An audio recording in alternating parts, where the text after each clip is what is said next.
Auto racing began 5 minutes after the second car was built is an anecdotal statement attributed to Henry Ford about the inception of motor racing. While the statement may have never been uttered by the man, and there is no evidence pointing towards him ever saying it, it does make you wonder what the early days of motor racing were like, and how it developed into what we know today.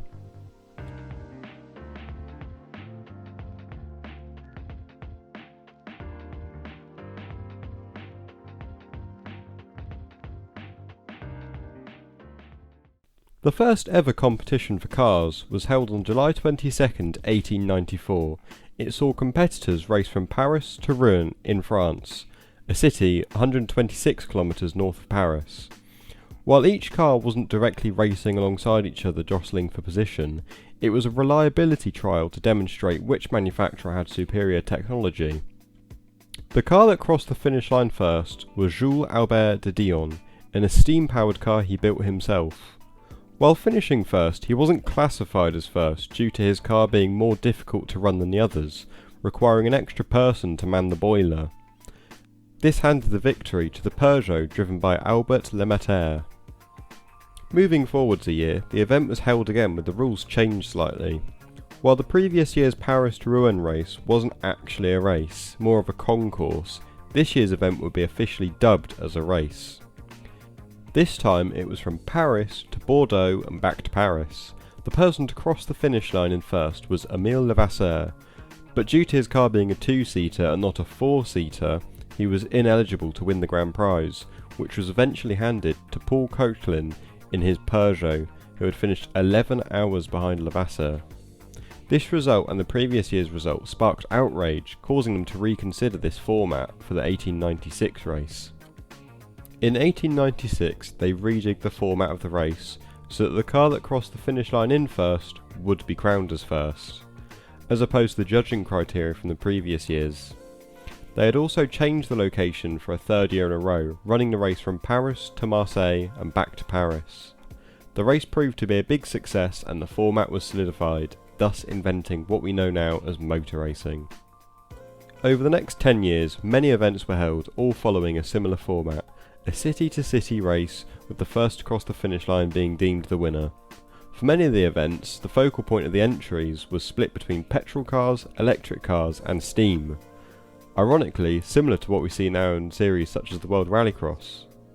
During this time, the cars themselves were becoming faster and faster and faster, all while these cars were being run on bumpy, unpaved, muddy roads.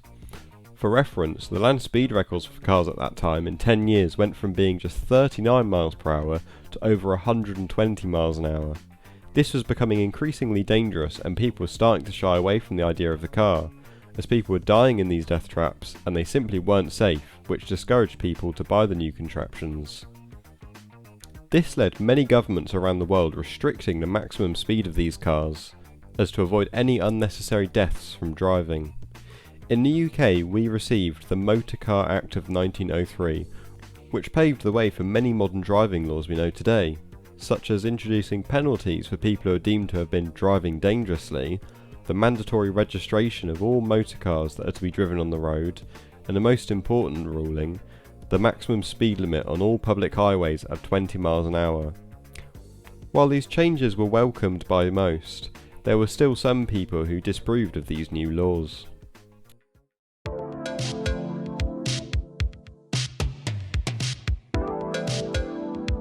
One of these people who disapproved the new laws was Hugh Fortescue Locke King. He believed that these new laws would hamper the British motor industry and stunt the growth of it. At a time where 50% of the world's cars were made in the neighbouring country France, he wanted to change this by introducing a new high-speed test facility for manufacturers to improve their cars. King then commissioned Brigadier General Sir Henry Capel Loft Holden to design a new facility where these manufacturers could do such. While King had initially only envisaged a small road course without speed limits, Holden had far grander plans for the facility and eventually persuaded King that a 2.7 mile banked oval was needed for cars to achieve the highest possible speed whilst maintaining a safe environment. The banked sections were to be 30 feet high and the track would be 100 feet wide. They started construction in 1906 and within 9 months it was finished. The track would cost King his entire fortune and much stress, which led to his wife Ethel taking over and seeing the project through to the end. In 1907, the track had its inaugural laps, with Ethel leading them as they opened the track for the first time. The first event at the new track was a 24-hour record attempt. Unheard of at the time, it saw Selwyn Francis Edge take his heavily modified Napier and run the car for 24 hours straight, attempting to drive as far as he could. The edge of the track was marked out with roadside lanterns during the night, and he managed to cover a distance of just under 1,600 miles at an average speed of 66 miles an hour, a record that stood for him for 17 years.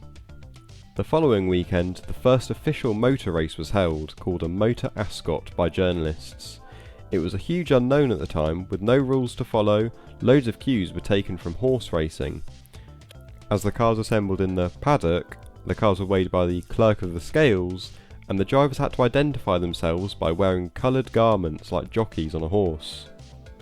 The track proved a major success, attracting thousands of fans for each event, and played host to motorcycle races and car races alike.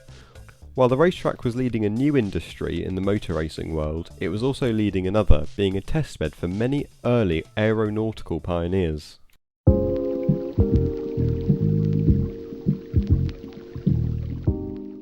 The track took a brief pause for World War I, being a factory for manufacturing aeroplanes and being a testing ground for new ones.